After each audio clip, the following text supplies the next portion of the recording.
Well, good morning to all of you, and welcome to the Presidential Malacanang press briefing, which is being held for the first time in the municipality of Valencia, Bukidnon. I have three good news first before I entertain questions from our friends from the media. The first is the Social Weather Station Net Class Rating Survey. I'm happy to announce that the SWS last quarter Net Class Rating Survey shows that the President's trust rating rose to 75, plus 75 in December 2017, a 15-point increase from plus 60 in September 2017. So this is a 15-point increase. This net trust rating is considered excellent by the SWS, and it shows high public satisfaction with the performance of the President across all socioeconomic classes and all education levels in both urban and rural areas. While we are elated with the survey results, we leave no room for complacency. We therefore assure that everyone, that the Chief Executive, together with his team, will remain undistracted in improving the lives of the poor and marginalized, fighting criminality and enforcing the law, and curbing corruption in government. Another good news, there is increase in infrastructure spending in November of 2017. Note that the problem in the past administration was low spending levels, prompting them to resort to that. When the Department of Budget and Management report stating a year-on-year increase of 13.6 billion or 44.8 increase in the infrastructure and capital spending in November 2017 is welcome news. This means that our build infrastructure plan has started to be rolled out. Major projects included the completed road infrastructure projects of the DPWH, acquisition of various equipment under the Capability Enhancement Program of the DILG and PNP, and payments of supplies and repair and maintenance of patrol vessels of the Philippine Coast Guard contributed to the growth in infrastructure disbursement. We assure everyone that with the implementation of the package of tax reform measures, we will expediently and efficiently use public funds to usher in the golden age of infrastructure in the Philippines. Now, update on Bangon Marawi, because there is no update on Bangon Marawi in Manila, in view of which they asked me to read the statement on the status of Bangon Marawi. Task Force Bangon Marawi interventions are continuing and on track, including rehabilitation timetables in the most affected areas. Task Force Marawi intends to clear Marawi of IEDs ahead of schedule. That includes mines, moving trucks, and similar hazards to government and non-government workers, equally key with the military ensuring the safety of personnel reconstructing Marawi. Here are the recovery and rehabilitation updates from Task Force Bangon Marawi. 2,615 internally displaced persons from home-based communities and evacuation centers graduated from skills training provided by TESDA last January 7, 2018. Further, the DSWD provided a 5,000 pre-employment assistance to these graduates. IDPs also underwent a series of mental and psychosocial interventions to further boost and strengthen their morale.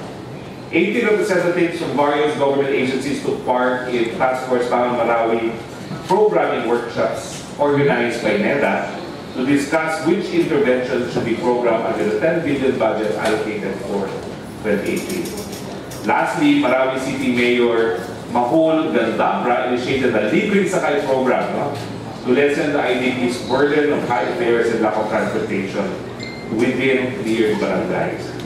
We appeal to the patience of our brothers and sisters, residents of those residing in the city.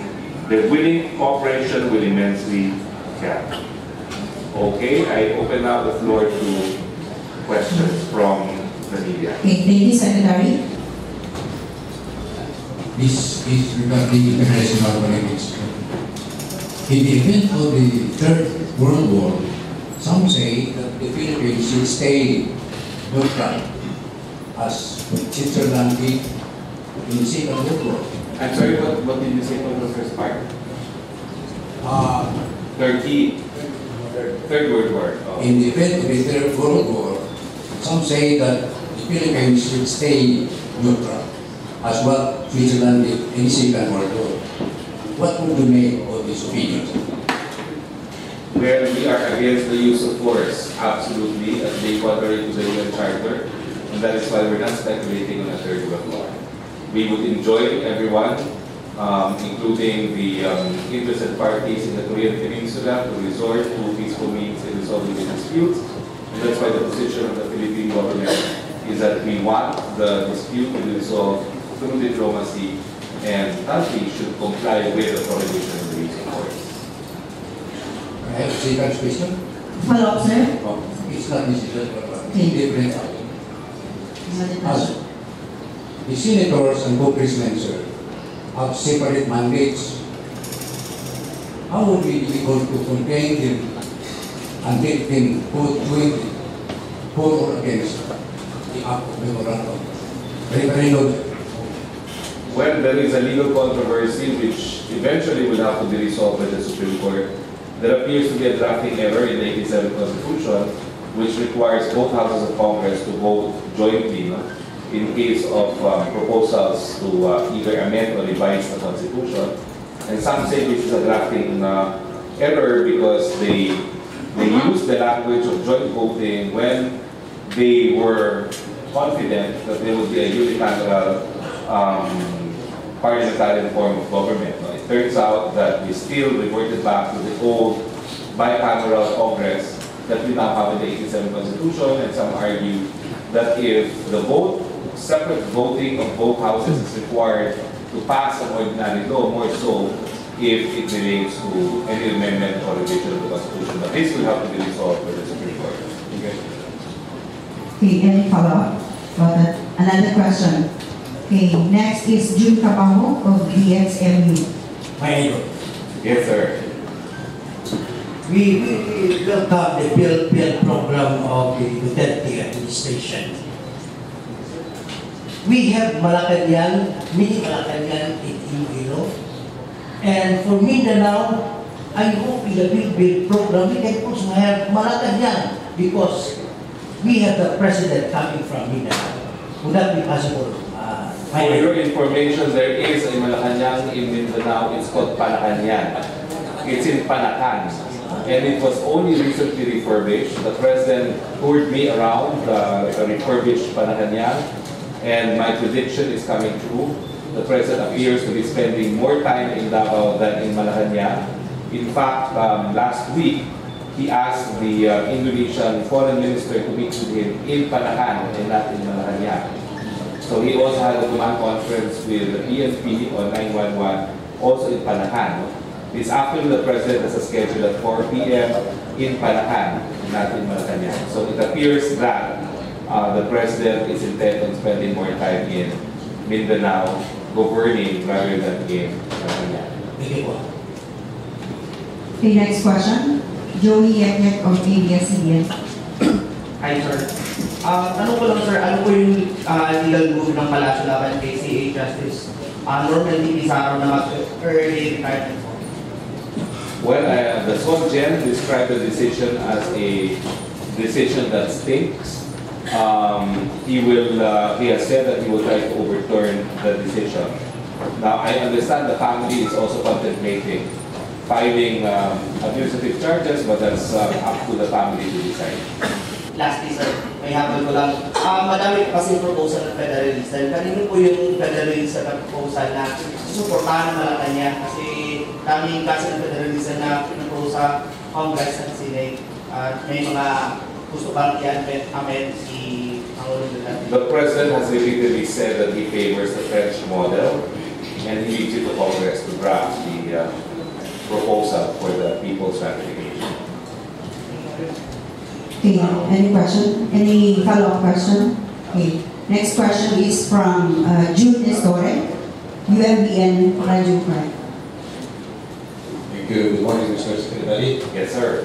If I mentioned a while ago, the tax credit for president has increased to 15 points. By 15 points. 15 points. In the SW. What contributes to this increase of I think the fact that he has shown that he can exercise political will to defeat the terrorists and violent extremists in Marawi, the fact that people's optimism is at all-time high, the fact that manufacturing output is at all-time high. So all this indicate that the economy is growing as is promised. He has promoted the rule of law against the threat of terrorism, and of course, he's winning the war against drugs. Hindi pa kami makalimutan yung sinabi nyo kanina doon sa uban na may libre na po tayong pagtanghalian para sa mga bata. Okay. In addition to that, of course, the President, for the first time, gave free tuition to state colleges and universities. The law providing for free irrigation, of which I'm a co-author, is about to take effect. And in the House, I have authored 2 bills which have been passed by the House, awaiting action by the Senate, one of which is the feeding program for grade school and kindergarten, and another is the universal health care. Libre pagamot at libre gamot sa lahat. So this is the first time that an administration has promoted basically pro-people policies, including free health care, free education, and free feeding for minority children. Mas na lang po. Si ex-Governor Reyes ng Palawan, may plano na isuko kayo inside content. Inside to content po kayo sa Ligang Bayan. Ano pong reaction po ninyo? I welcome that. I will meet him in any forum, and I will tell the world that he is a convicted felon. Next question from Sherry Casey Macale from Carrillo Press Corps. What is the president going to do about it? The president has said that the federalism will not push through. He wants genuine local autonomy. Second question, Secretary. We have received the news today about the state colleges being free and all of this news that you have delivered. This is the first time that it really happened in the Philippines. First time in the history of the Philippines. What does it take? All the dynamics and the system and the programs that the president have implemented to create these programs and being implemented. It's the political will to spend taxpayers' money. Our problem is not because we don't have enough funds. We've always had funds, but the very low absorptive capacity of government departments and agencies. But with programs such as free tuition, clearly there's no reason why we should not be able to spend funds. Now take note too, the train will fund the Build program. Now, in addition to the necessary infrastructure that the train will fund, it will also create further economic stimulus leading to higher income for the rest of our people, meaning higher tax rates to tax collection as well. So it really is all connected. But it begins with political will to accomplish things and to get things. Congratulations to the administration, sir. This is bringing a lot of hope to the people of Mindanao. Thank you. Okay, any follow-up question on that train, tax reform, and for acceleration and inclusion? Any follow-up question? Okay, next question from Bongal Gabre of Radyo Ukay. Dito ako sa kaso ni Dr. Ortiga. Okay. May mga lumutang na isyo na mag-a-avail umano ng maagang retirement si ASOC Justice Normandy Pizarro na siya rin sumulat sa decision ng Court of Appeals na nagpapalaya kay dating Gobernador Reyes. Ano ho ang masasabi niyo dito, Secretary? Well, nasagot ko na po yan kanina, no? Kasi nasa pamilya na po yan kung anong gagawin nila kay Justice Pizarro. Pero ang gobyerno po nagsalita na si Soldier, lahat po ay gagawin para mabaliktad yung decision na yan. Dito ako sa mga teacher ako. Kasi kinontra ni Secretary Benjamin Jokno, yung sinabi niyo mong ang mga teacher, dudublihin na ang salary. Ito ho ang kagustuhan ng ating Pangulo. Ano ho ang nangyari? Hindi niya po ako kinontra. Mali yung informasyon niya. Ang sinabi ko po, yung huling meeting ng gabinete, inatasan niya ang mga kalihim na umanap ng paraan para maitaas ang sahod ng mga guro. tinanong po ako by how much. Sabi ko, hindi ko po alam. Pero judging from yung ginawa niya sa AFP at saka sa PNP, baka gusto rin niyang madoble. So hindi ko po sinabi na sinabi ni Presidente doblehin. Sinabi ko, hindi ko alam kung gano'ng kataas, pero judging sa ginawa niya, baka gustuhin niyang doblehin. Sabi ni Secretary Jokno, hindi kakayanin, so be it. Pero mandato ng Presidente, humanap ng paraan para may taas ang sahod ng mga guro. Maraming salamat po. Fake po po yan. Fake po. Ano po? Fake news po yan. Well, hindi naman po fake news, pero nag-react siya without clarifying ko yung sinabi ko. Sa mga Malacanang press conferences po, we always have transcripts and we're always televised live. So we have, of course, the tape of what we said in our press briefings. The same thing goes for this, because this is really an ordinary palace briefing. Because it is, I have questions from Manila and I'd like to read some of them. From Joseph Morong of GMA. Ano dito naman natin yung GMA stringer? According to Joseph Morong. O ikaw naman, nandito naman. Do you think mas madadala sa talaga sa Davao? I think so, because he now has the facility to meet even foreign dignitaries in Panacan, which is referred to as Panacanya. No? Ano po ba yung tanong dito? Malacanang press corps, text me your questions. Ito, Alvin Baldassar of Radyo Pilipinas. Tanong lang po if kung si PRRD ang mag-announce or kayo about dun sa alleged chairman sa kanyang sisibakin na pwesto. I'll ask him po this afternoon. Kahapon, yung bang tatlong generals na sisibakin, din, police or military, may idea na kayo, secretary, kung who are they. Salamat po. I was just quoting him in his impromptu speech in the Pacor event. Sabi niya, 40 to 70 policemen, merong mga tatlong general. So in that context, maybe the President was referring to generals in the PNP because that was the context by which he mentioned it. I'm sure a transcript will also be made available. Sino pa?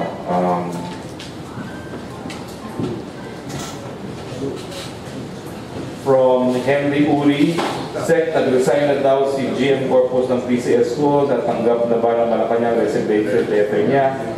As of only about a few minutes ago, we have no information on the reported resignation of Chairman Corpus of the PCSO, but I will inquire from PMS. Okay, any further questions? Okay. Both from here or from Manila? Okay, next question. From Koway Medina of Radyo Pilipinas. Yes, sir. Nung nakaraang Tuesday, sinabi mo na yung paghabon ng foreign officials hanggang sa local chief. So ang tanong po, meron naman tayong ombudsman, meron naman tayong yung isang commission ni Presidente. So ano po ang pamaraan niya kanyang gagawin? Kasi iba naman yung sa mga appointees niya na kahit report lang po niya matanggal. Itong mga chief natin mga halal official. Ang tawag po dyan concurrent jurisdiction. Hindi lang po ang ombudsman ang pwede magpatanggal ng mga lokal na pamahalaan, opisyalis. May kapangyarihan rin po Presidente dahil siya ang pinamataas ng Chief Executive sa ating Republikan. At mayroon po siyang supervision and control sa mga opisyalis sa loob po ng pamahalaan. So yun po yung kanyang legal basis para sibakin sa pwesto, hindi lang yung mga presidential appointees, kundi pati na rin yung mga lokal na mga opisyalis. Dahil ang Presidente po has supervision over local government units, ibig sabihin, he has to make sure that they're doing the job. If they're not, that's a patient for firing them. Bago lang po. Halimbawa, yung isang local chief executive ay nakakuha ng TLO sa Board of Appeals na tatanggalin pa rin ni Pangulong Duterte. Well, the President has always respected the rule of law. There's a TRO, not necessarily will respect it, but he has said that the appellate courts should be very sparing in their TROs. Okay, thank you. Next question from Raju Veritas, Boy Delhi. Morning. Secretary. Yes, sir. Una sa tanungan. O wala na ba ang dinastiya kung shift tayo mula sa urinary to federal form of government? Hindi po siguro mabibigyan ng lunas yan kahit anong form of government. In fact, dahil taong bayan po ang naghahalal sa mga tao sa gobyerno. So, kung meron pong tinatawag na dynasties, siguro po decision din yan ng taong bayan. Sa yung nasa rin, ano po ba posisyon nyo sa anti-dynasty law? Naku, wala po akong personal decision na yung appointed consultant ng Presidente. Sinabi po ng Presidente na yan ay karapatan ng taong bayan na maghalal ng kanilang mga opisyalis. Kung gusto nilang ihalal ang mga magkakamag-anak, yan po ay kapatid na anti-demokrasya. Ito naman sa vaccine issue. Ano ang marching order kung meron man ang ating Pangulo? Well, malinaw po sabi ng Presidente, ayaw niya na nagtuturuan. Ang importante, mapangalagaan ang kalusugan ng ating mga kabataan. Naatasan na ang DOH na i-monitor yung mga kabataan na nabigyan ng Dembaksia at patuloy po ang investigasyon ng DOJ at ng Senado. Depende po sa outcome ng investigasyon, siguro po may mga kaso na isasampa laban sa mga tao na sang-ayon sa investigasyon ay napatunayang nagkasala. Okay, thank you. Next question, another question from Shermaine Tamsi of Bombo Radio. Magandang hari, Secretary. Yes. Yung question ko po, gusto ko itong maliwanag, ma-clarify yung sinabi niya sa speech tayo na sa mobile about po sa peace talk. Peace talk po ba, meron po ba po mangyari peace talk for the left list or peace talk about the Muslim? Ang peace talk po ay para dun sa ating mga kapatid Muslim. Ang mga komunista po ay binunsagan na natin mga terorista. Hindi na po tayo nakipag-usap sa mga terorista. Second question po, Secretary. Naka-observe po si former Governor sa Palawan, si Reyes. Pero po naman ng mga sabi-sabi sa tabi na naging conflict of interest po. Kasi alam po natin na ito po yung gato ng permanent si Ortega. Ano po yung reaction niyo sa? Unang-una, hindi ko po ever tinago yan kasi alam niyo naman talaga na akong naging abogado niya. Pangalawa, ang problema po dito, paano po magkakaroon ng conflict at samantalang ang tanggapan po ng Presidente ang nangungunang tagapagpatupad ng batas. Lahat ng kaso po ay sinasampa ng ekutibo sa pamamagitan ng DOJ at ito po binibiti sa pangalan ng people of the Philippines. So actually, wala pong conflict dyan. Bagamat, dahil nga po may delikadesa na tinatawa, nilabuti ko na po na magpaalam sa Presidente, binigyan naman po ako ng paalam, basta nilinawin ko ng mga personal na mga pananaw ang aking mga sinasabi, lalo na doon sa mga detalye ng desisyon at kung bakit sa tingin ko yan ay mali. At sinabi ko naman po yan doon sa kanyang press call. Last question, Secretary. Bilang national figure si Dr. Ricardo Torres na pinaslang dito sa Quezon City, yung mga assailant ay apply pa hanggang ngayon. Yung pamilya po at yung school na USTP, kasi si Dr. Torres ay national figure, siya po yung presidente ng PASO, Secretary. Gusto nilang humingi ng tulong. Meron po magtulong dahil sa national government para po nasa ganon, bigyan ng siya ang kamatay ng Dr. Ricardo Torres. Well, malinaw po obligasyon ng Estado kapag mayroong nalabag na karapatang mabuhay, kinakailangan po bigyan ng remedyo yung mga biktima. Kasama na po dyan yung pag-iimbestiga, paglilitis at pagpapalusa sa mga kumakatay. So, ang kailangan po talaga ay magpag-ugnayan sa kapulisan dahil sila po dapat magkaroon ng investigasyon nang sa ganon, ang mga resulta ng investigasyon ay makahanap ang ebidensya at makain ang complaint sa National Prosecution Service na siya namang magdedetermina kung may probable cause para masampa ang kaso sa hukuman. Okay, thank you. There's a question lang from Manila. Let me read. Ross, UNTV. Para statement on former Solicitor General Gilbay, former CHR Chair Eta Rosales, filing of citizen suit before SC versus suspension of martial law in Mindanao. Well, I actually responded to this before. declaration of martial law extension for a year enjoys overwhelming presumption of constitutionality, given that both the executive and the legislative branches of government have found both legal and factual basis for the declaration of martial law. Of course, we welcome the filing of the suit because that is also a right of any citizen under the 1987 Constitution. Audrey Moralio from Philstar, do you have information or idea on reported discussions to fire cabinet members, one of whom was supposedly becoming a hindrance to the drug war? Wala po ang binanggit ng Presidente kahapon sa isang PAGCOR event ay meron siyang sisasantihin na isang chairman na naman at mga 17 na mga kamulisan kasama ang tatlong general. Trisha Bacas, reaction po, former Commission on Human Rights, ETA, on Friday urged the Supreme Court to nullify. Nasagot ko na po yan. We welcome the challenge, but the two branches of government, the executive and the legislative, have already found factual and legal basis for the declaration of martial law. Laila Salaveria from Inquirer, follow up, if, as the President says, 40% of barangay officials are involved in drugs, how do we expect the DLG to come up with a credible list of people involved in the drug trade? Is it not premature to come up with a list before these officials have been purged? Thank you. As I said, number one, USEC is not implementing a new policy. It is already implementing, that's already implementing an already existing policy of the DILG. Number two, the names covered by the list will be names that will be investigated. There appears to be no constitutional infirmity. Okay, any further questions? Leo Paulo, any comments set? Former President Aquino arraignment this afternoon, sa case Rem Mabasapano, and then any assurance from the Palos price of NFA rice will not go up due to trade. While on President Aquino, well, we're happy that he is complying and observing the rule of law. He entered a plea, and we expect the case to be prosecuted as soon as time possible.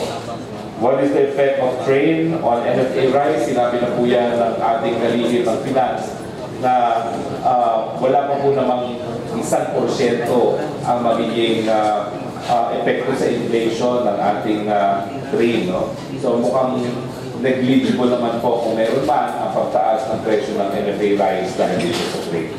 Ulitin ko po, baka naman po negligible kung meron man ang epekto ng trade sa NFA rice. Okay, I need to hear. Our roster is not yet friendly. Next question is from UNTV. Wayne Fernandez. Good morning po. Yes. I was in Iligan and Barao yesterday. Unahin ko lang po sa yung pagkasuspindi ng 12 councilors ni Mayor Valencia. Kasi problema ni Mayor Valencia ngayon, naantala ko yung pagdidiklara nila ng state of calamity dahil hindi ba ang kanyang vice mayor at 12 councilor. So, ang apektado ngayon, sabi niya nasa 70,000 residents ang apektado ngayon sa pangunahin sa COVID. So, meron pa yung maitutulong sa local government. Well, may pagbibigay alam ko po ito sa DILG at titignan po natin kung anong remedyo pwedeng na magawa dyan dahil naintindihan ko nga na pag walang konsebo, walang declaration of state of calamity. So pagbibigay alam po yan kay General Anne. Sir, regarding naman po doon na pag-ito kanina yung rehabilitation, reconstruction sa Marawi, I was also in sa konsuman kahapon. Di ba noong December 27, nag-turnover na po ng 800 as built by the National Housing Authority, 300 as built by PAGCOR. Okay po. Napunta po kami kahapon, wala pong formal na nakalipat doon. Wala pong na-interview dahil hindi ko makontak si Asik Felix Castro. So nag-check na lang po kami, nalipot kami. Nakita namin yung problema doon is tubig, supply po ng tubig. Mayroon po ba kayong date kung kailan, mayroon po ba kayong petsa kung kailan talaga sa huling lumipat doon? Tatanungin ko po yan kay Secretary De Rosario. Sinabi kami ni Secretary De Rosario no, na hindi pa nakakonect ang lahat ng unit sa tubig at sa kuryente. No? Pero ang pagkakaintindi ko po, yung 300 na PAGCOR, meron na. So, baka ang nakita niyo po yung isang site lang, no? Kasi iba-iba yung estado ng mga iba't ibang sites. Opo, apat po yun. Correct. So, meron na dyan isa na kompleto na. At ang sabi naman ni Jerry Rosario dun sa ilan sa mga 500, hindi ako nagkakamali, parang may atang buwan ng Enero, maipoconnect na rin sila sa tubig at sa kuryente.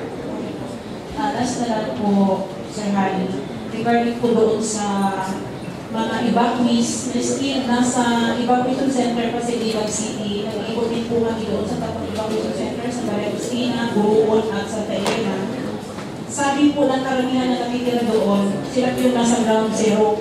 Sabi nila, ma'am, bakit dito sa amin, walang isang pamilya na nakasama doon sa list na lilipat sa Sabulsungan. Yun po, tapos tinanong ko yung camp manager ng DSWD, sabi naman po nila, wala na silang alam doon, basta nagpasa lang po sila ng list. So ang problema po doon, sir, yung nangangasiwa doon sa Sabulsungan, mas priority ng mga barangay captain o barangay yung nangangasiwa doon, yung kanilang kamag-anak at pamilya. Ito yung problema ng evacuees na natitira sa Liban City. Titignan po natin yan, pero yung sinabi nyo ng mga evacuate galing sa most affected area, lahat po sila affected kasi lahat sila napilitan umalis sa kanilang mga bahay. Ang sinisigurado lang po natin, walang mabibigyan naman ng temporary shelter kung hindi sila napaalis sa kanilang mga tahanan. So talagang lahat po sila biktima. Hindi ko po alam kung may pagkakaiba ang pagiging biktima na ikay nakatira sa most affected area at ikay nakatira doon sa labas ng most affected area. Basta lahat kayo napilitan na iwanan ang inyong tahanan, lahat sila po ay internally displaced persons.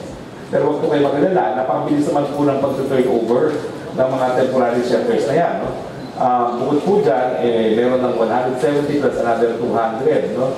Na ma-turn over ata dito sa susunod na one. No? So another 300 easily. No?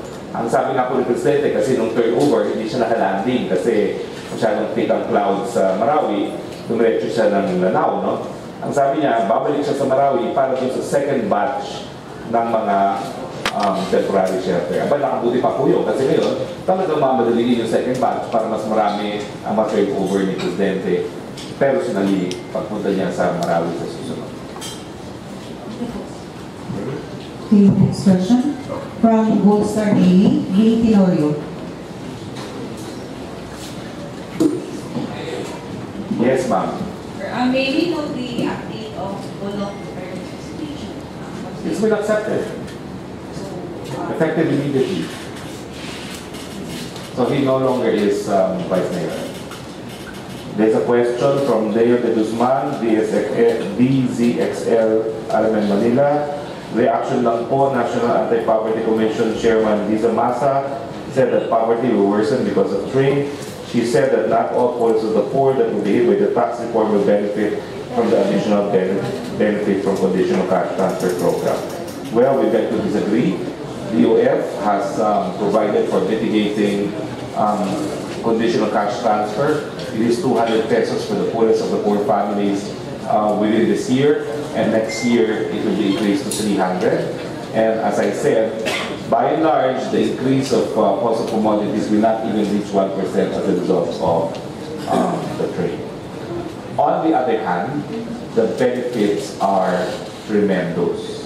It's not only much needed infrastructure that will be built according to the Build program, it's also the jobs and the other economic opportunities that will be created as a result of the Build. Okay, here's a question from GMA, Mike Tulang. Is Chinese exploration allowed in Benham Rice, sir? Benham Rice is exclusive economic zone of the Philippines. It is an extended continental shelf of the Philippines, as awarded to us by the United Nations Commission on the Extended Continental Shelf. It is covered by sovereign rights, which is exclusive in nature, unless the Philippines agrees to joint exploration. So as of now, it should be sole exploration by the Philippines as part of its sovereign rights. Okay, any follow-up on Benham Rice?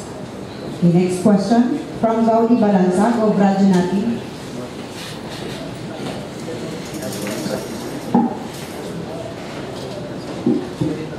lang sa phone. Nandiyo natin sa KBP President ng Bukidnon. Apo, hello sir. Apo. Maraming nagpupunyi ngayon kasi no election daw. Kasi hindi may federalismo kung hindi mga tawan lahat ni Presidente yung nakarinda sa gobyerno. Totoo ba yan, sir? Ang solusyon daw free vote, revolutionary government, sir? Naku, malinaw na po sinabi ng Presidente dyan. Nung binanggit niyang red vote, yan ay gagamitin lang niya o iniisip lang niya kapag naghihinga na ng gobyerno. Wala pong kinukonsiderang red vote kung hindi naman po naghihingalo ang ating gobyerno. Okay? Titignan ko lang po kung meron pang questions from Manila, ha? Wala na po sa akin na ng additional questions. Okay, we only have 3 minutes left. Next question is from June Sapanghari, UMBN Radyo Ukay. Magandang umaga po, Secretary. Yes, good morning po.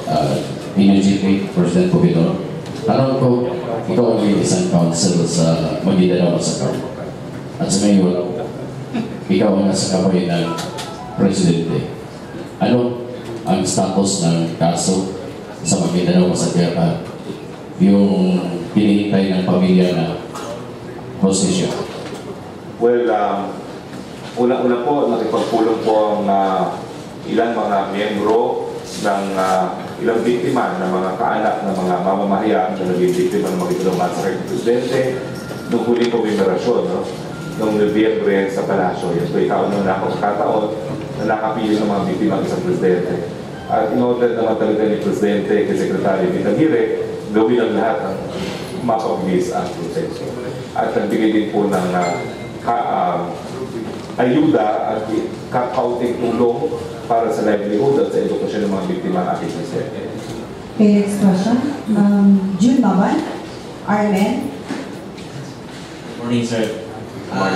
May existing martial law po sa Mindanao. Tanong ko lang kung may posibilidad pa ma-postpone ulit yung election this coming week. Decision po yun ng Kongreso. Dahil Kongreso po talaga nagtatalaga ng petsa at ang budget para sa election. Okay, any follow-up? Next question from Dong Arances, Valencia Information Office.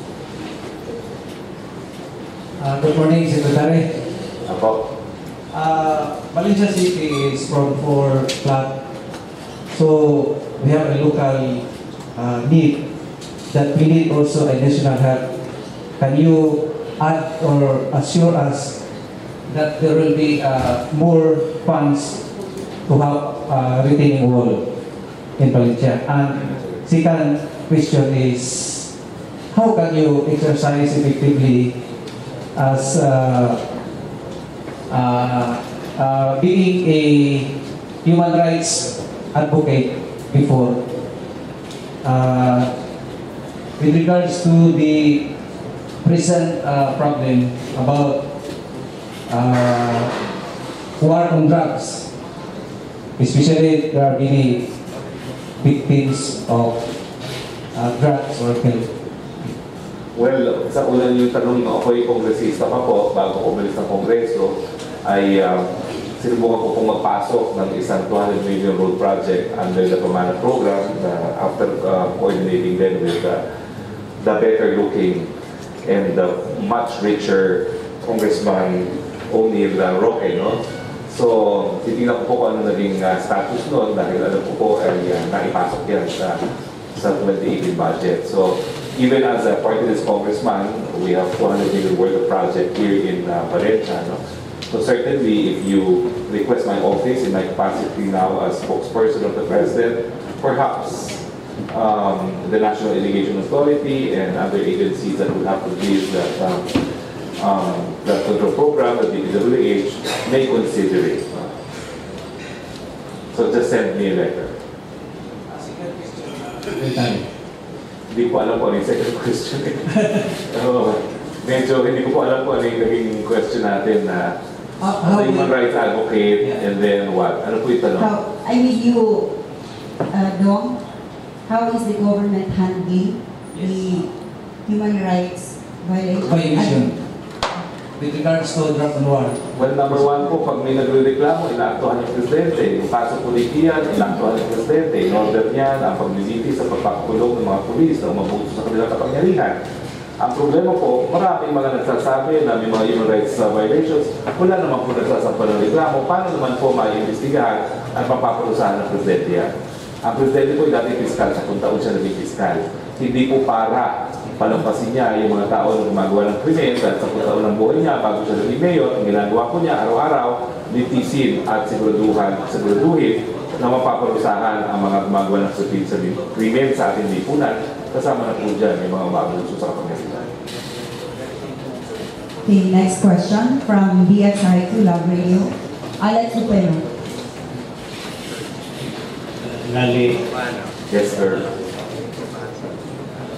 Once I was extended in Mindanao, at yung sa Luzon, maraming nagkukumento against Barcelona. Wala kong balag ng presidente, nakikim din natin kung kaya. Wala po. Ang legal at ang factual na basihan ng martial law ay para lang sa Mindanao. Hindi naman po niya ninanais na mag-exercisyo ng kapangyarihan ng Chief Executive by declaring martial law kung walang legal or factual basis.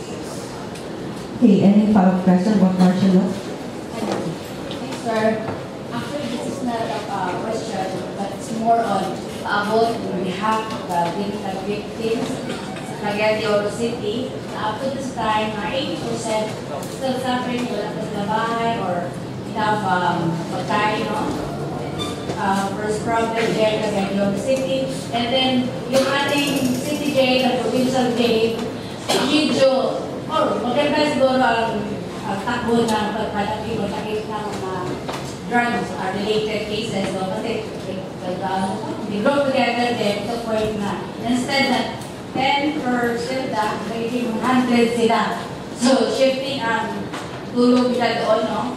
And then also sa provincial jail, drug-related cases, marami doon. So, in behalf of them, parating ko lang po sa national level, paano po natin sila matutulungan o mabilis ang trabaho doon sa infrastructure siguro sa city jail, sa provincial jail. And then sa agricultural side, ating mga farmers still suffering, nalitang ba yung kanilang kita? And fact, sila yung gumagawa ng source ng pagkain natin, no? Agricultural side. So, maybe sir, sa atin doon sa higher level, we can help them. Okay, thank you very much. I will relay your information to the relevant secretary. I will relay. Now, Vinta, you know the president was in Mindanao when Vinta struck. So he saw firsthand the devastation. And that is why I assure you, all branches of government that can provide humanitarian assistance did so and will continue to do so.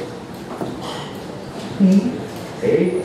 Next question. Last 3 questions from Bong Laureto, DXGT Radyo Abante. Good morning po, Secretary. Good morning. So my question is about the law on hospitalization and medical services.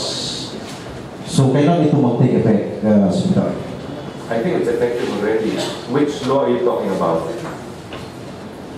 That is all about the hospitalization and for free. No? Universal health care. Hospitalization and free medical services. Okay, yung universal health care po is not yet effective. It has only been passed in the House. It will have to be acted upon by the Senate. So hindi pa po effective ang universal health care. Although, under the current PhilHealth system, we're also aiming to provide universal health care. Kaya meron tayong mga zero billing. No? Pero ang mangyayari po dyan, under the new law, i-expand ang mga benepisyo at saka ang coverage po, lahat ng Pilipino, hindi lang yung mga nagbibigay o nagbabayad ng premiums. Okay. So, lahat na yung, kahit yung wala pang health na person? Yes, kasi pag wala po silang pambayad ng premiums, hindi yan ang magbabayad ng premiums. Okay. So, second question, Secretary. Bukidnon is known to be a sugarcane place, and very small scale the farmers are depending on it. But in the present trend of the sugar trade, it seems that farmers have difficulties in their livelihood now for the price of sugar is going down. While the price of fertilizer, labor, wheat, etc. are all going high. What is the stand of our President, Rodrigo Duterte, Secretary?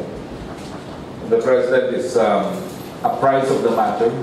In fact, nung isang pagtitipon po sa Davao kung saan inanunsyo niya ako na magiging katapagsalita niya, may isang sugar trader po na lumapit talaga sa kanya. Sinabi ko ano ang extent ng problema, napakababa na raw po ng halaga ng asukal, lalong-lalo na dahil ginagamit ng mga soft drink company yung fructose syrup, which is a substitute for sugar. So nangako naman po ang Presidente na titignan kung ano po pwede gawin. Alam ko po, tinalaga na niya si Secretary Piñol kung ano po pwede gawin. Nagkaroon na po tayo ng train na nagpapataw din ng buwis na mas mataas doon sa fructose syrup. At ang ninanais po nila ay para bagamat meron ding tinaas na buwis sa asukal, ay para gamitin ang asukal at hindi ang fructose syrup. Thank you so much, Secretary, and good morning. Good morning po. Okay, next question from Glenn Oy of Eagles Journal. Good morning, Secretary. I would want to ask the framework agreement of Balsamoro. Kumusta na po ito? Well, alam niyo po, nung minsan lang ay isang buwan nanggaling nga sa Mindanao at saka sa Sulu ang Presidente upang hingin sa Kongreso na bigyan ng prioridad yung pagpapasa ng BBL na sangayon sa kanya ay isang kasunduan na kinakailangan para magkaroon ng mas matagal ng kapayapaan. No? It is intended, according to the President, to correct historical injustices. No? So having said that, I know that the House has set a target to finish BBL even without being certified as urgent. If I'm not mistaken, si Congressman June, who I flew with to Davao yesterday, no, said that kung di ako nagkakamali, Marso sabi niya na petsa na matatapos nila yung BBL sa Kamara de Representantes. Okay, next is from DXGG, Analu Tilanduka. Meron pa pala akong meron pa akong 2 questions from Malacanang Press Corps. Nasagot ko na ito, MPC, yung comment on President Aquino Raymond. I've already said that the Palace welcomes the fact that the President is adhering to the rule of law by entering a plea. Any assurance, well, I've assured that according to the rate will not increase NFA price. I said I've repeated what Secretary Dominguez says. It's only 1% increase, so it's really negligible. May tanong ang MC President, di mo pa nababasa. Baka late pasok. Wala na kasi akong questions dito na hindi nababasa. Pia Gutierrez, how many days a week is President will stay in Davao with the renovation of Malacanang? Aside from the price of fares to be in his hometown, are there proclamations to have two Malacanangs? Also, how does the Palace reconcile this with the President's order against frequent travelers to Corpus Christi? Well, all I can say is, since there is a facility in Davao, it can be used. Now, I'm not saying that the President will actually come to Manila next. No? He continues to have his Mondays to Friday schedules in Malacanang, but where it is more convenient to meet in Davao, he has met foreign dignitaries, including the Indonesian foreign minister in Davao. But it's not a bad idea for the President and the Chief Executive in a unitary state of government to spend more time in Malacanang. Don't you agree? People in Malacanang, in Mindanao, do you agree that the President should spend more time in Mindanao? Yes. I think that's the overwhelming sentiment of people from Mindanao who have long complained not only of historical injustice, but of a bias, no? Developmental bias in favor of Metro Manila. So it may not be a good idea. It may not be a bad idea. I stand corrected. It may not be a bad idea if the President in fact spends more time in Mindanao as the people of Mindanao would want him to do so. As you have observed here in in Bukidnon. So that's Tia Gutierrez, no? Let's see what else. Wala na po akong questions from the MPC. Okay. Okay. The last two questions from Rajanati DXRO, Tita Tina Quales. Magandang umaga po sa lahat. Magandang umaga, Sir Harry. Good morning. Ang salipunan po natin ay siyempre kasali naman ng mga kabataan. Ano po ang nagiging hakbang ngayon ng administrasyon? Dahil alam natin na ang mga kabataan ngayon ay sangkot sa maraming krimen. At dahil sa kanilang mga edad, so parang hindi masyadong nabigyan ng tugon ang dapat na disiplina para sa kanila. Meron na bang hakbang ngayon ang administrasyon para medyo malimit naman at kailangan magtanda ang ating mga kabataan ngayon na ang gumawa ng krimen ay talagang punishable din para sa kanila. Well, alam niyo po, tinututulan ni Presidente yung tinatawag na Pangilinan Law na nagtaas ng age of criminal responsibility. Gusto po niya ibalik sa mas mababang edad ang age of criminal responsibility. Okay? Any follow-up from Juvenile Justice? Another question? Okay, Analu, radyo, happy yata. Welcome po sa Bukidnon po. Sir, may ano lang ako na ipaabot sa inyo. Kasi worried kami pag walang election ngayong umabot na May 2018. Sir, kasi sa lugar ko doon sa Balay-Balay Bukidnon, puso kasi doon ng palakasay system po. Tinatanggal yung mahusay magtrabaho kaysa yung hindi mahusay magtrabaho doon. Isa din ako doon na biktima din ako doon, sir. Dapat, sabi niya kasi, change is coming, dapat paano yung mga politiko na yan. Yung malapit na po sa puso nila ang tinatanggap nila po. Totoo po yan. Hindi po ganyan ang patakaran ni Presidente. Hindi po ganyan ang patakaran ni Presidente. I mean, sir, dapat kasi mana yan yung mga sa problema niya. Anyway, we'll take note po of your complaint against Balay-Balay LGU.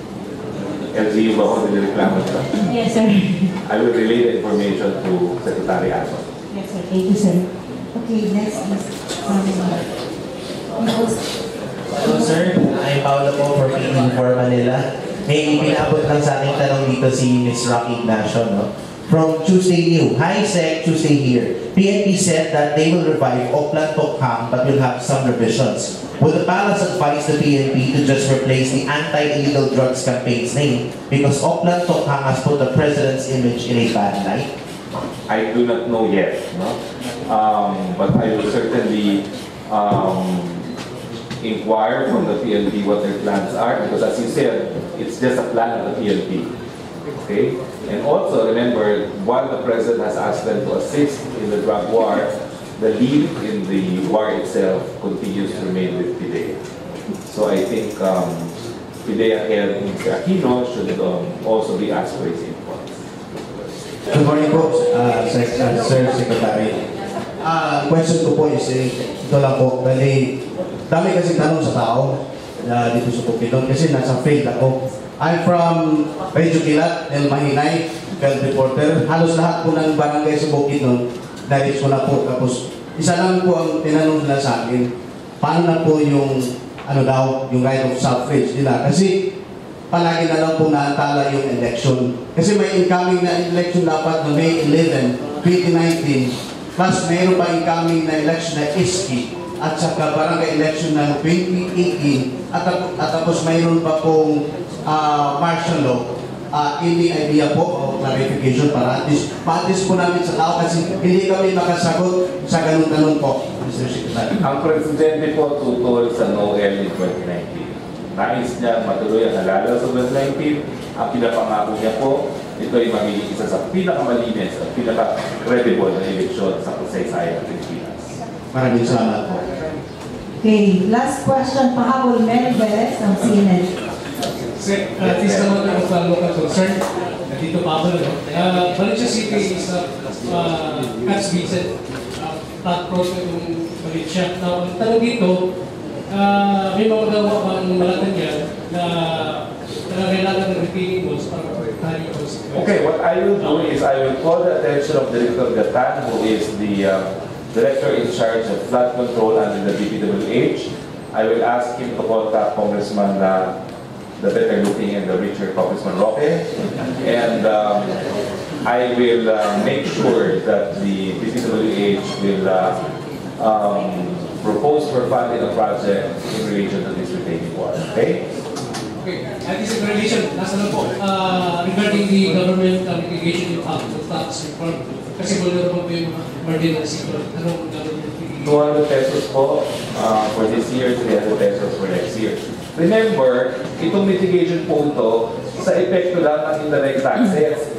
Huwag natin kakalimutan na napakadaming Pilipino ngayon na hindi na magbabayad ng tax. Yung mga dati nagbabayad ng tax sa 250,000 and below, hindi na sila nagbabayad. So yung 200 na yan, para lang yan doon sa increase na counting increase sa presyo ng elektrisidad. No? Kung ikaw naman yung pinakamahirap na mahirap talaga, po, hindi magbibayad talaga sa kuryente. No? Ipadal po bilang input. So para doon lang po yan. Okay? Kaya tawag dyan, mitigating. Okay? Okay, 200 pesos. For this year to increase 300 next year. Wala na po. Thank you very much. Thank you! Maraming salamat. I thoroughly enjoyed this Malacanang press briefing here in Valencia, Bukidnon. You asked a lot more questions than the Malacanang press corps. Hello, they're watching. And I look forward to our next press briefing. Good afternoon.